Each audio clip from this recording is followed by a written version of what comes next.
امام جعفر صادق رضی اللہ تعالیٰ عنہ سے ایک شخص نے پوچھا حضور میں دین کی خدمت کرنا چاہتا ہوں، تبلیغ کرنا چاہتا ہوں، کوئی طریقہ بتائیں۔ بہت سارے لوگ ہیں آج کل جو یہ چاہتے ہیں کہ جناب مجھے نہ کوئی آپ نسخہ بتائیں، کوئی سلیقہ بتائیں، میں دین کا کام کرنا چاہتا ہوں، دعوت خیر دینا چاہتا ہوں، کوئی طریقہ بتائیں۔ تو سیدنا امام جعفر صادق رضی اللہ تعالیٰ عنہ فرمانے لگے آسان طریقہ ہے، اور بغیر کسی فلسفے کے، بغیر کسی الجھی ہوئی گتھی کے سلجھی ہوئی بات ہے، بالکل طے۔ تو دین کی تبلیغ کرنا چاہتا ہے؟ اس نے کہا ہاں۔ تو فرمانے لگے بڑا آسان نسخہ ہے، اگر تو دین پھیلانا چاہتا ہے، تبلیغ کرنا چاہتا ہے، تو دین پر عمل کرنا شروع کر دے۔ عمل کے بڑے اثرات ہوتے ہیں۔ عمل، وہ حضرت باجید بستامی فرمایا کرتے تھے جس نے ہماری خاموشی سے کچھ نہیں سیکھا وہ ہماری تقریر سے کیا سیکھے گا۔ یہ جو عمل ہوتا ہے یہ اتنی بڑی خاموش تبلیغ ہے، اتنی بڑی۔ امام جعفر صادق فرمانے لگے تو عمل کر، وہ تیرا عمل کرنا۔ آپ پڑھیں گھر میں نماز، آپ کے بچوں کو شوق ہو جائے گا۔ آپ کھولیں گھر میں قرآن مجید، آپ کے بچوں کا دل لگ جائے گا۔ آپ بیٹھے تسبیح لے کے کہ آج میں نے آدھا گھنٹہ محبوب کی بارگاہ میں درود و سلام عرض کرنا ہے، بچوں کی طبیعت لگ جائے گی۔ عمل جو ہوتا ہے اس کا فیض بٹتا ہے، نیکی میں آگے بڑھنے کی جد و جہد، کوشش کرنا کہ میں ذرا خیر کے کام میں آگے نکلوں۔ کیا کہا حضرت عمر نے؟ کبھی ہم سنتے ہیں باتیں، کبھی اس کی گہرائی میں اترو نا۔ سیدنا فاروق اعظم فرماتے ہیں میری ساری عمر دوڑ لگی رہی کہ میں ابو بکر صدیق سے نیکیوں میں آگے نکل رہا، ساری زندگی میری دوڑ رہی، جد و جہد رہی کہ میں ابو بکر صدیق سے آگے۔ 2.5% زکوٰۃ ہے، عمر کہتے ہیں میں 50% لے کے آیا تھا، لیکن میں 50% پہ پہنچا تھا تو ابو بکر 100% پہ پہنچ گئے تھے، وہ سارا ہی لے آئے تھے۔ میری دوڑ رہی، یہاں بھی دوڑ ہے، میری عزت کرو، میرے آنے پہ کھڑے ہو جاؤ، معاذ اللہ میرا اکرام کرو، میں فلاں صاحب ہوتا ہوں، قبیلے میں، برادری میں، سوسائٹی میں، سماج میں یہ نام رکھتا ہوں، میں فلاں سیاسی، سماجی، فلاحی، رفائی تعارف رکھتا ہوں، میرا فلاں معاملہ ہے۔ یہ اس مزاج میں دوڑ لگ گئی، اس طبیعت کی دوڑ لگ گئی، مجھے بھی مانا جائے، مجھے بھی گنا جائے، مجھے بھی شمار کیا جائے، میرا بھی نام ہو جائے، مجھے بھی عقلوں میں رکھا جائے، قرب والوں میں میرا بھی تذکرہ کیا جائے۔ جو دوڑ ہمیں بتائی اور سکھائی گئی تھی اس دوڑ میں ہم شریک کیوں نہیں ہوتے؟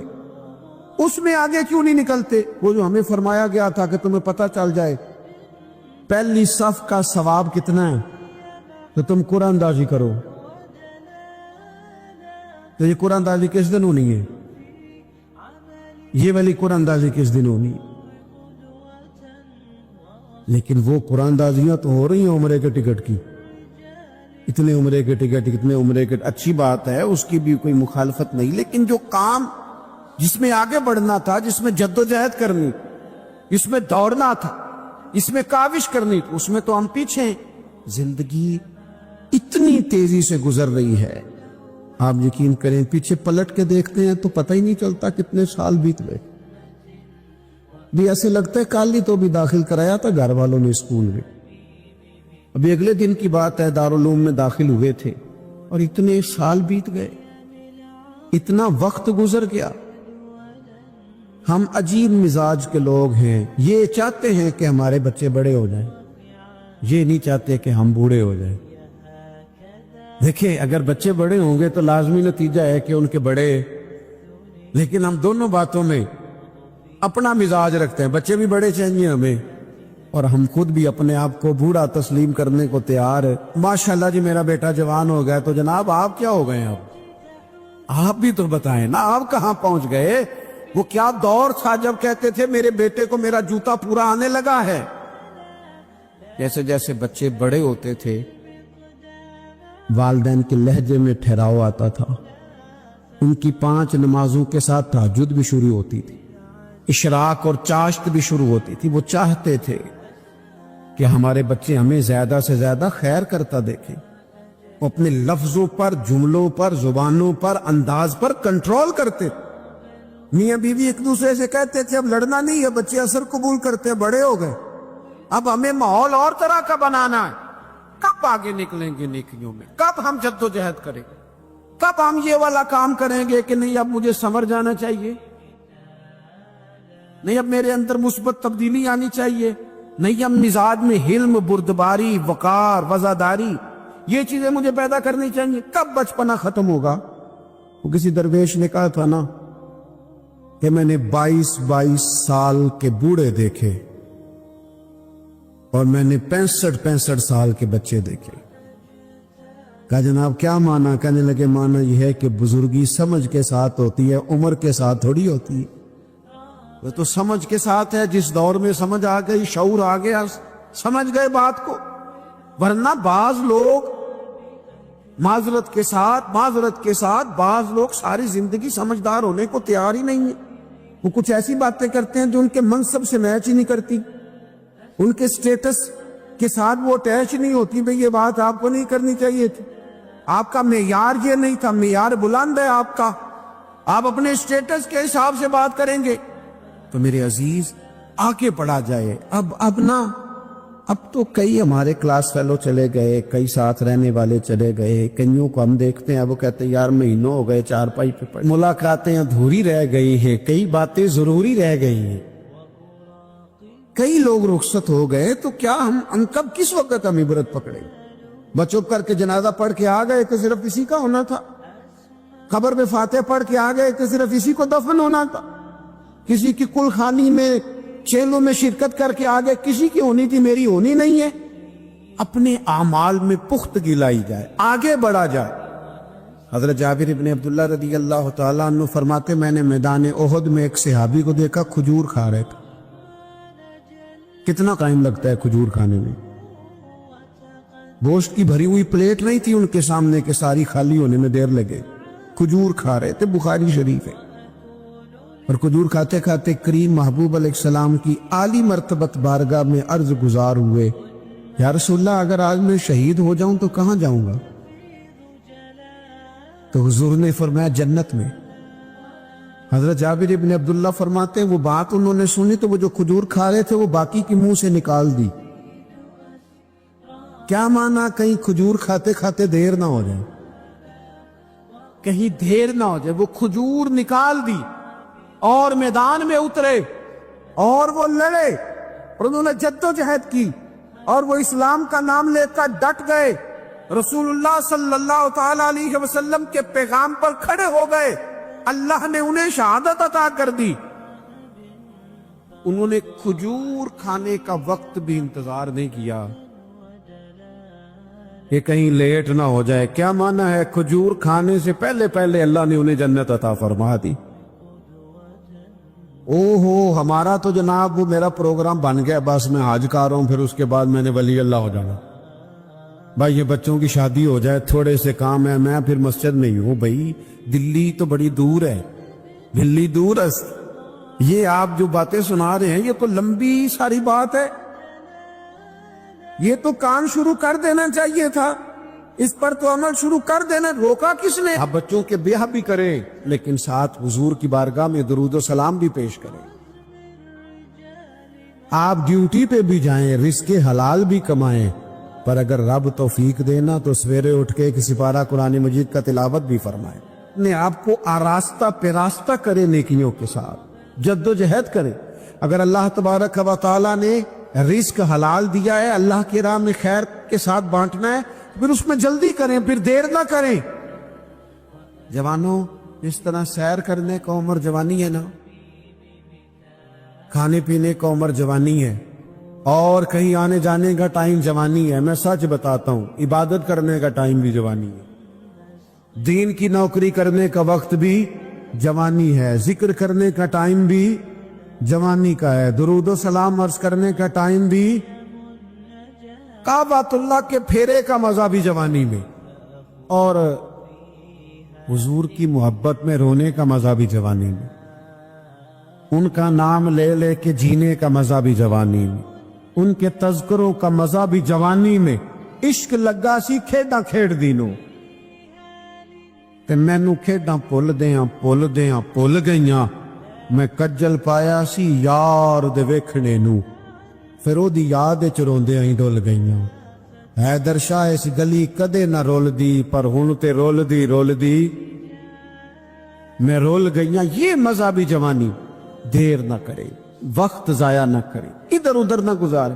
او جناب، او دوستو، نوجوان، او بیٹے، آپ یہاں کیوں کھڑے ہیں؟ کہتے ہیں میں ٹائم پاس کر رہا ہوں۔ او میں نے کہا وہ ٹائم کدھر سے آیا جو پاس کرنا پڑا؟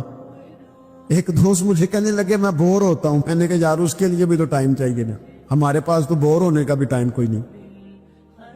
اللہ ہمیں معاف کرے، وہ کدھر سے لائیں؟ اس کے لیے بھی تو ٹائم چاہیے۔ لیکن ہم چونکہ فارغ بڑے ہیں اور کوئی کچھ کام نہیں کرتے، کچھ توجہ نہیں کرتے، کچھ انہماک نہیں ہے، کچھ ذوق نہیں ہے، اور جو کام نہیں کرنے والے وہ مجھ سے پوچھتے، ایک صاحب کہنے لگے آپ کا سٹیٹس کس پیج پہ ہوتا ہے؟ میں نے کہا مجھے لگانا ہی نہیں آتا۔ ٹھیک ہے نا، ٹائم نکالنا پڑتا ہے نا سیکھنے سکھانے کو بھی۔ تو میری رائے یہ ہے جتنی دیر یہ کام کرنا ہے اتنی دیر حضور کی سیرت کا کوئی باب کیوں نہ پڑھے، اتنی دیر خیر کے کسی کام میں جد و جہد کیوں نہ کرے۔ لیکن پتہ نہیں کہاں الجھ گئے لوگ، وہ کہاں علم کے ذائقے، وہ کہاں محبت کی باتیں، وہ کہاں لوگوں کا خیر تقسیم کرنا۔ تو ہم نے کرنا یہ ہے آج کی اس نشست میں جو ہم نے سیکھا کہ ہم نے جلدی سے خیر جمع کر، اب ہم نے کوشش کرنی ہے کہ زیادہ سے زیادہ نیکیاں شام کو ہمارے دامن میں ہوں۔ اور جس طرح لوگ رات کو سونے سے پہلے نوٹ نہیں گنتے، پورے کرتے آج بچت کیا ہوئی، آج خرچ کیا ہوا، آج آمدن کتنی ہوئی، کل میری آمدن کتنی ہے، اس میں میری بچت کتنی ہے، اس طرح رات کو خیر جمع کر کے سونا ہے، کچھ نہ کچھ نیکیاں جمع۔ صحابہ فرماتے ہم نے نہ عصر کی نماز پڑھی نبی پاک علیہ السلام کے ساتھ، تو پہلا موقع ہم نے دیکھا کہ نماز مکمل کر کے نہ سلام پھیر کے تو محبوب تیزی سے اٹھے اور جلدی سے گھر تشریف لے گئے۔ یہ انفرادی بات تھی ہمارے لیے، ہم نے ایسے کبھی دیکھا نہیں تھا۔ اور تھوڑی ہی دیر کے بعد کریم واپس بھی تشریف لے آئے۔ ذہنوں میں سوال تھے کہ محبوب اتنی تیزی سے، اور کبھی روٹین میں ایسا ہوا نہیں، روز مرہ نہیں یہ معمول۔ جلدی سے سرکار تشریف لے گئے، تشریف لے بھی آئے، تو ذہنوں میں تجسس تھا، سوال تھا کہ ایسا کیوں ہوا؟ تو محبوب تو جانتے ہیں نا غلاموں کے ذہن کی سطح پر کیا ابھرتا ہے، وہ کیا پوچھنا چاہتے ہیں، ان کے نقوش پر کون سی چیزیں ہیں جن کو پڑھا جائے اور ان کے جواب دیے۔ حضور تو جانتے ہیں نا۔ تو کریم محبوب فرمانے لگے تم پوچھنا چاہتے ہو میں کہاں گیا تھا اور کیوں آیا ہوں؟ اتنی تیزی سے کہاں گیا؟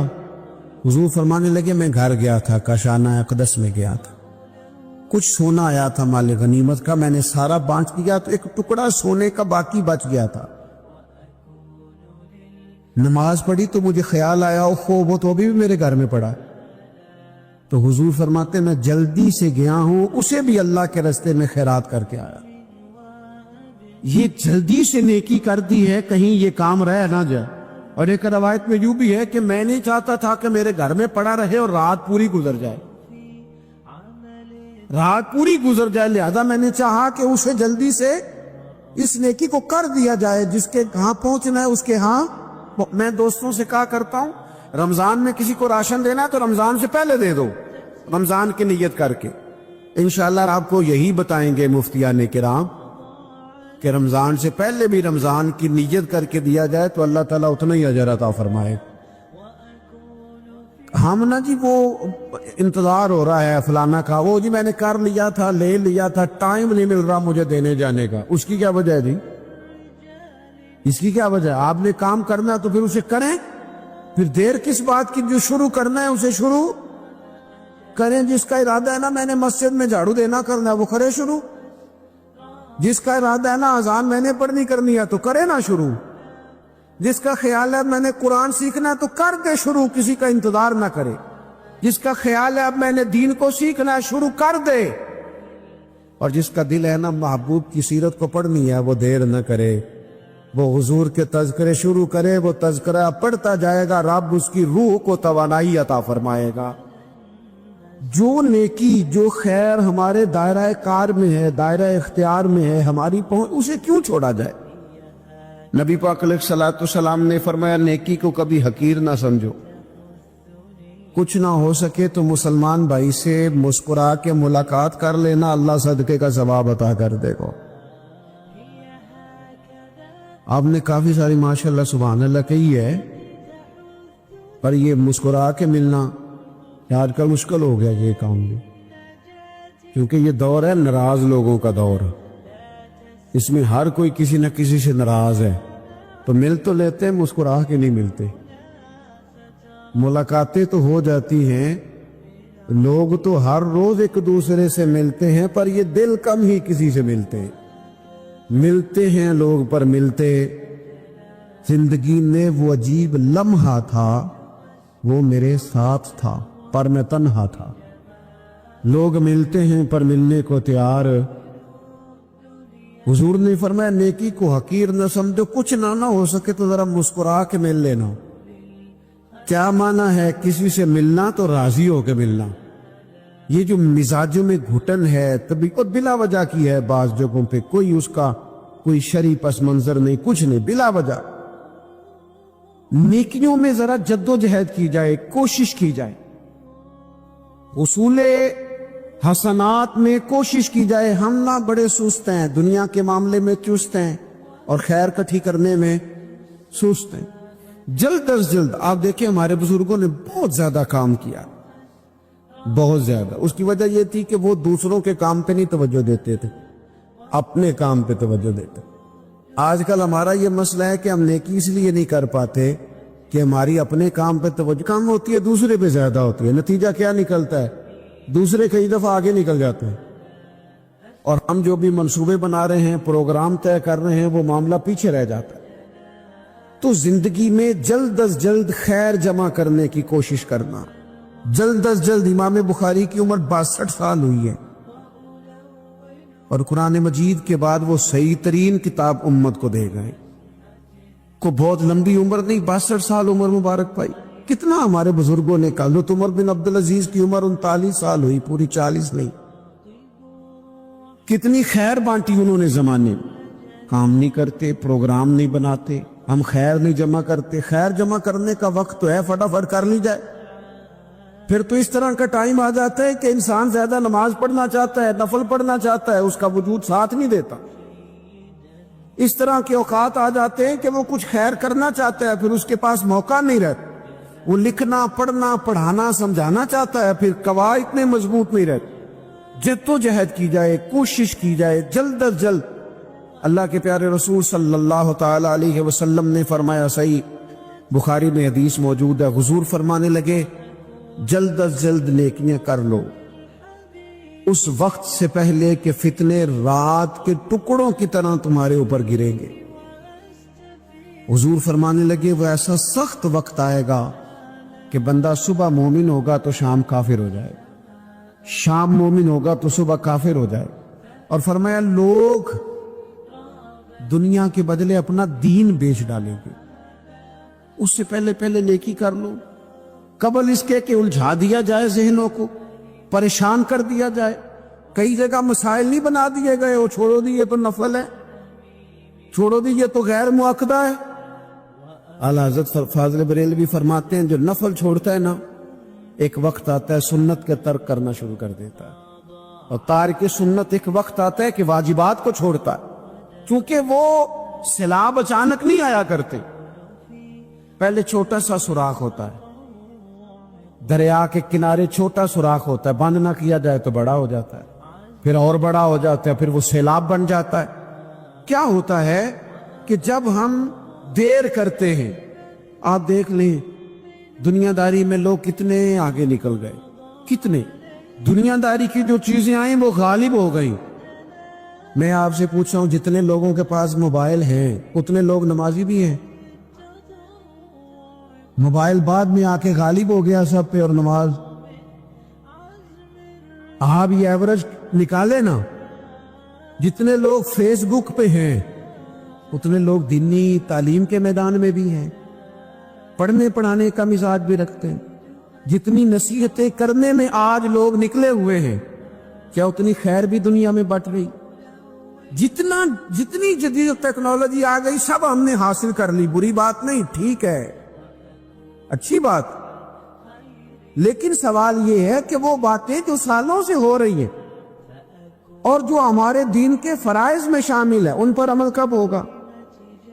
اور میں یہ بہت سارے لوگ ہیں نا دعوت دیتے ہیں کہ آپ تشریف لائیں، اس جگہ پہ آ کے کچھ بات کریں، تو میں دوستوں سے کہتا ہوں تقریریں تو اب بڑی سن لی لوگوں نے، تو زمانہ ہو گیا تقریریں کرتے سنتے، سوال تو یہ ہے کہ جو سنا ہے اس پر عمل کس دن کرنا ہے؟ وہ پہلا قدم جو عمل کا ہے وہ کس دن اٹھانا ہے؟ یہ کوئی گورکھ دھندا تو نہیں ہے نا کہ نشستن گفتن برخاستن۔ دیکھیں نا قرآن مجید کی آیات نازل ہوتی تھی، صحابہ دوڑ پڑتے تھے عمل کرنے کے لیے، لن تنالوا البر حتی تنفقوا مما تحبون، تم بھلائی کو نہیں پہنچو گے جب تک اپنی پیاری چیز خرچ نہ کرو۔ تو یہ آیت ہم نے بھی سنی ہوئی ہے، میں آپ سے ہاتھ نہیں اٹھواتا، آپ خود اپنے آپ سے پوچھیں، میں اپنے آپ سے پوچھتا ہوں کب پیاری چیز لا کے خرچ کیا ہم نے اللہ کے راستے میں؟ لیکن جب نازل ہوئی تھی تو عبداللہ ابن عمر کو گھوڑا پیارا تھا، انہوں نے فوراً لا کے پیش کر دیا تھا۔ حضرت ابو طلحہ انصاری کو باغ پیارا تھا، انہوں نے فوراً لا کے حضور کی بارگاہ میں پیش کر دیا تھا۔ ہم کب یہ کام کریں گے؟ ہم سن رہے ہیں، ہمیں آتی ہے، ہم آگے بڑھا رہے ہیں، لیکن جلدی سے صحابہ کا یہ مزاج تھا کہ جیسے ہی ان تک خیر پہنچی انہوں نے عمل کر کے دکھایا، جیسے نصیحت ملی اس نصیحت پر وہ عامل ہو گئے۔ ایک بڑی نیک خاتون ہے، پاک باز ہے، حضور علیہ السلام کی بارگاہ میں حاضر ہے، تو انہوں نے صرف اتنا لفظ کہہ دیا کہ یہ فلانی بی بی کا قد چھوٹا ہے، حالانکہ یہ کوئی بڑی بات نہیں، لوگ کہہ دیتے ہیں، اور ہمارے ہاں تو جب کوئی تنقید کرنے پہ آتا ہے تو جو من میں آتا ہے کہہ دیتا ہے، یہ جی اس بی بی کا قد چھوٹا ہے، اتنے لفظ کہہ دیے۔ تو نبی اکرم صلی اللہ تعالی علیہ وسلم نے فرمایا یہ جو تم نے بات کی ہے نا، اگر تمہارے یہ جملے میں میٹھے پانی والے سمندر میں ڈال دوں تو وہ سمندر کڑوا ہو جائے گا۔ تم نے کسی پر تنقید کی، کسی کے قد پر اعتراض کیا، یہ تعلیم امت کے لیے حضور نے بات ارشاد فرمائی، ورنہ وہ خاتون ان کی تو بڑی عظمت ہے، لیکن رسول اللہ صلی اللہ تعالی علیہ وسلم نے ہمیں بتایا، ہمیں سمجھایا، ہمیں سکھایا کہ تم اپنے بول کی وجہ سے، اپنے لفظوں کی وجہ سے اپنی نیکیاں ضائع نہ کر بیٹھنا، دعوے نہ کرتے پھرنا زندگی میں کہ میں نے یہ کر دیا، میں نے وہ کر دیا، میں نے بڑے انقلاب برپا کر دیے، اور جی اللہ کا فضل ہے جی، اللہ نے بڑی توفیق دیا جی، ڈیرے پہ بڑے لوگ روٹی کھاتے ہیں جی، دسترخوان میں نے لگایا ہوا ہے جی، فلانے کے ساتھ بھی میں، او بس کر یار، تو کسی کو کیا دے سکتا ہے، یہ دیکھ تو دینے والا تو کریم رب ہے، تو 100 کو دے کے 200 کو دے کے بتاتا ہے، وہ پتہ نہیں کس کس کو عطا فرماتا ہے۔ حضرت ابراہیم خلیل علیہ السلام بغیر مہمان کے روٹی نہیں کھاتے تھے۔ ایک دن مہمان آیا، یہ نبیوں کی شان ہے، پیغمبروں کی شان ہے، ایک دن مہمان آیا تو فرمانے لگے بسم اللہ پڑھ، وہ کسی اور نظریے کا تھا، نہ پڑھ سکا، فرمانے لگے جا کہیں اور روٹی کھا لے، اگر نہیں پڑھتا تو اٹھ کے چلا گیا، تو رب کریم نے فرمایا خلیل کتنی عمر ہو گئی اس بندے کی؟ مالک بوڑھا ہو گیا ہے، فرمایا اس نے کبھی میرا نام نہیں لیا، میں نے تو ٹکر کبھی بند نہیں کیا، میں نے تو نہیں کبھی بند کیا، میں تو دیتا ہوں، عطا کرتا ہوں۔ یہاں لوگ کہتے ہیں جا تیری تنخواہ کاٹی گئی، یہاں لوگ کہتے ہیں جا تیرے اتنے دن کے فلاں معاملات ختم ہو گئے، جا نکل ادھر سے، میں دیکھتا ہوں کون تجھے روٹی پہ رکھتا ہوں، بس کر، واللہ خیر الرازقین، رزق دینے والا اور بہتر دینے والا میرا رب کریم ہے۔ اس لیے بڑے جملے نہیں، میرے نبی اکرم صلی اللہ تعالی علیہ وسلم نے فرمایا بے شک بڑے بول اور پوری عادتیں تمہارے نیک اعمال کو اس طرح بگاڑ دیتی ہیں جس طرح سرکہ شہد کو بگاڑ دیتا ہے۔ لہذا میرے دوستو، عمل کرنا ہے پھر اسے چھپانا ہے، کیونکہ جس چیز کو بندہ چھپاتا ہے نا اسے قیمتی سمجھتا ہے۔ میرا دل کرتا ہے میں یہ بات روز کروں، مجھے پیاری بڑی لگتی ہے، روز کروں یہ بات۔ پاک رسول کی پاک اولاد، عزت والے نبی کا عزت والا گھرانہ، امام زین العابدین، اتنے اتنے موٹے موٹے پشت پر نشان تھے، موٹے موٹے، غسل دیا جا رہا تھا تو ساری کمر موٹے موٹے داغ، آج کل پیر کا چہرہ بھی نورانی ہونا بڑا ضروری ہے نا, نورانی ہونا. اور حضرت بلال بھی بڑے ہی پیر ہیں, اگرچہ حبشی النسل ہیں پر بڑے پیر ہیں. لہذا یہ کچھ چیزیں ایسی ہیں جو لوگوں نے اپنی مرضی سے طے کر لی ہیں. اس میں شک نہیں کہ حضور نے فرمایا ہے کہ جسے دیکھ کے رب یاد آئے وہ اللہ کا ولی ہے, لیکن صرف گورے رنگ دیکھ کے رب یاد نہیں آتا, رنگ سانولا بھی ہو پر رب کے انوار برس رہے ہو تو رب یاد آ ہی جاتا ہے. اور میرے دوست, یہ ذرا بات کو سمجھنا اور اسے یاد رکھنا. اتنے اتنے موٹے پشت پر نشان غسل دیا جا رہا ہے. لوگوں نے بیٹے سے پوچھا یہ حضرت صاحب کو کیا ہے, تو والد وہاں آرام فرمائے ہیں جہاں غسل دیا جا رہا ہے. تو امام باقر رو پڑے, کہنے لگے میرے ابا جی نا اپنی پشت پر تھیلے رکھ کے نا اناج کے. کس کی بات کر رہا ہوں؟ حسین ابن علی کے بیٹے, کربلا میں بچنے والے میرے امام کے ایک صاحبزادے پشت پر بوریاں رکھ کے غریبوں کے گھروں میں پہنچا کے آتے. اور صاحبزادہ صاحب آپ کہاں ہوتے تھے؟ فرماتے میں کہتا تھا میں نہ دے آؤں. فرماتے تھے نہیں, اگر تو دینے چاہے گا اس غریب کا مجھے نام بھی بتانا پڑے گا جس کو میں لنگر دیتا ہوں. یہ میرا اور میرے رب کا راز ہے. میں اس ماڑے بندے کو رسوا کر دوں جس کی صرف بیٹیاں اسے رسوا کر دوں جو بیچارہ. فرمایا وہ مجھے بتاتے نہیں تھے. بڑھاپے تک پشت پر بوجھ رکھ کے انہوں نے نبی پاک کی امت کے گھروں تک پہنچایا ہے. میرے اسا فرمایا کرتے تھے کسی کی بیٹی کی شادی کرانی ہے پھر خود نہیں شادی پہ جانا. حضور کیوں؟ فرمانے لگے بچی کا باپ تو موسم کے پیچھے ہی بھاگتا رہے گا, خود نہ جانا, بس ٹھیک ہے پیچھے پیچھے رہنا, سامنے نہ آنا, پیچھے. میرے دوست کبھی بھی کوئی بڑا بول نہیں, اس سے نیکیاں. اور پھر ایک اور بات, دل اگر صاف نہ ہو تو بھی مالک نیکیاں قبول نہیں کرتا. پاک ہوئے تے پاک ہی ملدا ہی تے بنا پاکوں پاک نہیں ملدا. اے سارے وجود دے تون دے نالوں اکو تولا ہے ٹکڑا دل دا. یہ جو پاکیزگی ہے نا دل کی, یہ نہ ہو تب بھی نیک اعمال اس کی بارگاہ میں قبول نہیں ہوتے. نیک اعمال کی قبولیت کے لیے دل کا صاف ہونا, کشادہ ہونا, کھلا ہونا یہ بھی ضروری ہے. دل میں بوجھ ہو, عداوت ہو, حسد ہو, لوگوں کے لیے کینہ بھرا ہوا ہو اور اعمال قبول ہو جائیں نہ. اس کریم کے کچھ فیصلے ہیں, وہ اعمال کی قبولیت کے آداب بتاتا ہے. وہ کہتا ہے میری مرضی سے کرو گے تو میں قبول کروں گا. حدیث پاک آپ کو صحیح مسلم میں ملے گی. نبی پاک صلی اللہ تعالی علیہ وسلم فرماتے سوموار اور جمعرات والے دن لوگوں کے اعمال اللہ کی بارگاہ میں پیش کیے جاتے. دو مسلمانوں کے دو بھائیوں کے اعمال رب کی بارگاہ میں پیش کیے جاتے ہیں. اعمال ہیں, نیک اعمال ہے, نیکی ہے, نماز ہے, روزہ ہے, حج ہے, زکوٰۃ ہے, صدقات ہے. وہ نیک اعمال اللہ کی بارگاہ میں جمعرات اور پیر کو پیش کیے جاتے ہیں. رب کریم فرماتا ہے ٹھہر دو ذرا, ان کے اعمال کو روک دو. یا اللہ کیوں؟ فرمایا اس لیے کہ ان کے آپس میں نا دلوں میں نفرت ہے, گھٹن ہے, عداوت ہے. ان کو ذرا مہلت دو, یہ پہلے صلح کر لیں پھر ان کے اعمال بھی قبول کر لیں گے. کہ نہ عداوتیں پالی ہوئی ہیں, اپنے دلوں کے اندر گھٹن پیدا کی ہوئی. اختلاف کہاں نہیں ہوتا, لیکن نفرتیں پیدا کر لینا. کیا جرم کیا ہے بھائی نے, کون سا کفر کر بیٹھے ہیں رشتہ دار, کون سی ایسی بات نکل گئی ہے جو زندگی کے ناطے توڑ کے بیٹھ گئے ہم. رب کہتا ہے نہیں قبول ہوں گے ابھی اس کے اعمال, روک دو جب تک یہ آپس میں صلح نہ کر لے. مسجد میں بھی پابندی سے آؤ, فجر کی جماعت بھی نہیں جھوٹنی چاہیے, جمعے والے دن بھی وقت پہ آؤ. لیکن اگر قبولیت کرانی ہے تو 20 منٹ نکال کے نا اس رشتہ دار کے گھر بھی چلے جاؤ جس سے ناراضگی چل رہی ہے. تھوڑا سا نا ادھر بھی ایک چکر لگاؤ, اس لیے کہ وہ کہتے ہیں قبول ہی تب کرنا ہے, پہلے یہ والا کام کر. لیکن اندر عداوت سے بھرا ہوا ہو, سینہ بھوک سے بھرا ہوا ہو, تو پھر اس کی روشنی میں جو اعمال کیے جائیں وہ قبول نہیں ہوتے.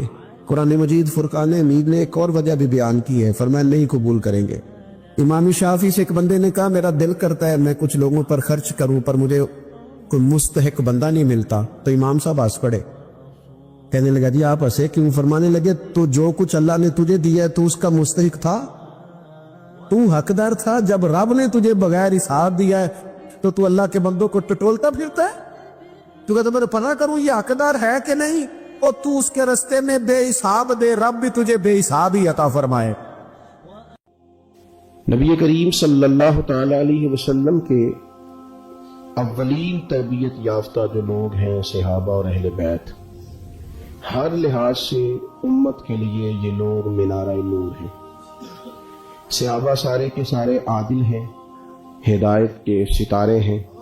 نبی پاک صلی اللہ تعالی علیہ وسلم نے ہمیں صحابہ اور اہل بیت کی محبت بھی سکھائی، عقیدت بھی سکھائی، ان کے پیچھے چلنے کا سبق بھی پڑھایا۔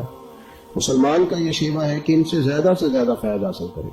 ہمارے ہاں چند ایک صحابہ کا ذکر ہوتا ہے، اور باقی جو اتنے سارے لوگ ہدایت کی روشنی دے کے گئے اور جن کا نبی کریم سے پیار تھا اور نبی کریم کا ان سے بڑا پیار تھا، ان لوگوں کا بھی تو ذکر ہونا چاہیے نا۔ رجب شریف کی 12 تاریخ کو وصال ہوا ہے حضور کے بڑے پیارے چچا جان حضرت عباس کا رضی اللہ تعالی عنہ۔ سیدنا عباس رضی اللہ تعالی عنہ سے نبی کریم صلی اللہ علیہ وسلم کو بڑا ہی پیار، اور حضرت عباس کو حضور سے بڑا پیار ہے۔ تاریخ کی بعض کتابیں بتاتی ہیں کہ 3 سال پہلے حضور سے ان کی ولادت ہوئی، لیکن پیار تھا۔ اور اگرچہ وہ چچا تھے پر محبوب کا جو وہ ادب کرتے تھے نا، چچا بھی تھے، عمر میں بھی 3 سال پہلے دنیا میں آئے۔ کسی نے پوچھا، اور مشہور قول ہے ان کا، کسی نے پوچھا آپ بڑے ہیں کہ حضور؟ فرمانے لگے نہیں، بڑے تو حضور ہی ہیں، پیدا پہلے میں ہوا تھا۔ یہ ترتیب گفتگو کی اور یہ انداز ادب کا اور یہ رنگ انوکھا ان کا۔ بڑی جلدی اسلام کی روشنی سے آگاہ ہو گئے تھے، لیکن بعض حکمتوں کے تحت انہوں نے اپنے اسلام کا اعلان جنگ بدر کے بعد کیا، ورنہ ہر مقام پر وہ دینی تحریک کے نہ صرف یہ کہ قائل رہے بلکہ سپورٹر رہے۔ اور مکہ شریف میں رہتے ہوئے مکے میں جن غریب مسلمانوں کو تنگ کیا جاتا تھا ان کی معاونت بھی کرتے، سرپرستی بھی کرتے، اور یہاں سے مفید مشورے بھی حضور کو دیتے حضرت عباس۔ بلکہ بڑا شروع میں جب مدینہ شریف کے لوگ حضور سید عالم علیہ السلام کی خدمت میں آئے کہ آپ تشریف لے آئے ہمارے پاس، تو حضرت عباس نے ان سے کہا تمہیں حضور کی شانوں کا پتہ ہے، عظمتوں کو جانتے ہو؟ محبوب تو اپنے قبیلے میں بھی بڑی شان والے ہیں، اگر تو حفاظت کر سکتے ہو تو لے کے جانا۔ تو اہل مدینہ نے کہا کہ ہم جانے قربان کریں گے، بچے یتیم کرائیں گے، ہر چیز سے بڑھ کر حضور کا خیال کریں۔ اور پھر جب محبوب نے ان سے مشورہ چاہا کہ مدینہ شریف جانا ہے، آپ کیا رائے دیتے ہیں؟ تو حضرت عباس نے رائے دی تھی، عرض کی یا رسول اللہ صلی اللہ علیہ وسلم، آپ نے پہلے کسی کو اپنا نمائندہ بنا کے بھیجیں، وہاں جب ماحول بالکل ٹھیک ہو جائے تو پھر آپ تشریف لے جائیں۔ تو ان کے مشورے پر نبی کریم نے حضرت مصعب ابن عمیر کو وہاں روانہ فرمایا۔ شروع سے قائل تھے۔ اور ایک اور بات، ان کی جو اہلیہ ہیں حضرت ام فضل، وہ جنہوں نے خواب دیکھا تھا کہ یا رسول اللہ صلی اللہ تعالی وسلم آپ کے وجود کا ٹکڑا میری گود میں آیا ہے، تو حضور نے فرمایا فاطمہ کے گھر رب بیٹا دے گا، تیری گود میں کھیلے گا۔ تو امام حسین رضی اللہ تعالیٰ عنہ پھر حضرت ام فضل رضی اللہ تعالیٰ عنہ کی گود میں کھیلے گی، حضرت عباس کی اہلیہ ہے، اور یہ نبی پاک کی جو زوجہ حضرت میمونہ ہے، حضور کی زوجہ ام المومنین، ان کی یہ سگی بہن ہے۔ اور حضرت ام فضل کا یہ مقام ہے کہ تاریخ کی کتابیں بتاتی ہیں سیرت کی کہ حضرت خدیجہ الکبریٰ رضی اللہ تعالیٰ عنہ کے بعد جس بی بی نے سب سے پہلے کلمہ پڑھا وہ حضرت عباس کی زوجہ ہے، حضرت ام فضل۔ اور بڑا پیار کیا نبی پاک سے، حضور ان کے گھر میں جا کے آرام کرتے، اور شہزادے حسنین کریمین تو بڑا ہی کھیلتے حضور کی چچی کے گھر میں جا کے۔ اتنی محبت جن سے ہو، ہمیں ان کا تعارف بھی نہ ہو، ہماری وہاں تک رسائی بھی نہ ہو، ہم ان محبت بڑی ہستیوں پہ واری جائیں، قربان جائیں، ہماری اولادیں قربان جائیں۔ حضرت عباس رضی اللہ تعالیٰ عنہ، انہوں نے، میں کہہ چکا کہ بڑا پہلے، بلکہ امام بہقی نے تو یہاں تک لکھا ہے کہ حضرت عباس اپنے عرض کرنے لگے یا رسول اللہ صلی اللہ علیہ وسلم، میں تو آپ کی نبوت کی نشانیوں کا بڑا پرانا قائل ہوں۔ محبوب نے فرمایا چچا کس طرح؟